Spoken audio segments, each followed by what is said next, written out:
नाना पटोले हे महाराष्ट्रातील विदर्भातील एक प्रभावी कृषी भूसंबद्ध नेते म्हणून ओळखले जातात.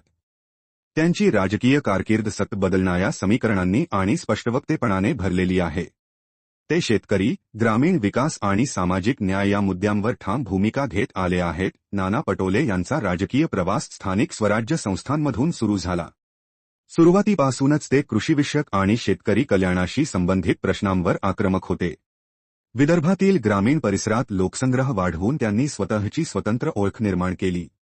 नाना पटोले बराच काळ भारतीय जनता पक्षाशी बीजेपी जोडलेले होते. भाजपा सरकारातील काही धोरणांवर असहमती असूनही ते संघटनेत लोकप्रिय होते. शेतकरी, रोजगार आणि आरक्षण यांसारख्या मुद्द्यांवर त्यांनी आतूनही सतत टीका केली. केंद्रात नरेंद्र मोदी सरकारच्या कामकाजावर त्यांनी टीका वाढवल्यानंतर 2017 मध्ये नाना पटोले यांनी भाजपचा राजीनामा दिला. भाजप सोडल्यानंतर लगेचच 2018 भारतीय राष्ट्रीय काँग्रेसमध्ये दाखल झाले.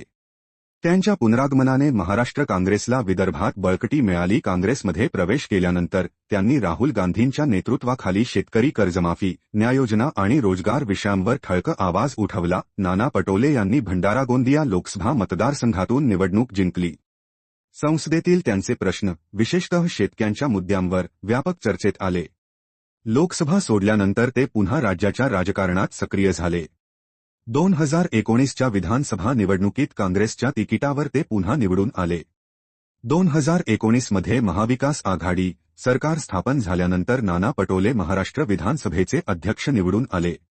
अध्यक्षपदाच्या काळात त्यांनी विरोधकांविरुद्ध कडक नियम लागू केले. शेतकरी प्रश्नांना विशेषाधिकार नोटिसांच्या माध्यमातून हाताळले. सभागृहाचे कामकाज सुलभ करण्यावर भर दिला.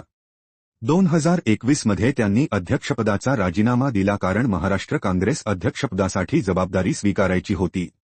नाना पटोले यांची महाराष्ट्र काँग्रेसच्या अध्यक्षपदी नियुक्ती झाली. त्यांनी संघटनेचा पुनरुत्थान, युवकांना नेतृत्वात आणणे, भाजपविरोधी आक्रमक मोहीम या 3 मुद्द्यांवर भक्कमपणे काम केले. सध्या नाना विधानसभेत विरोधी आवाज म्हणून कार्य करत आहेत. माहिती आवडली तर लाईक आणि सबस्क्राईब नक्की करा आणि अजून कोणत्या विषयावर आपल्याला व्हिडिओ पाहायचे ते आम्हाला नक्की सांगा.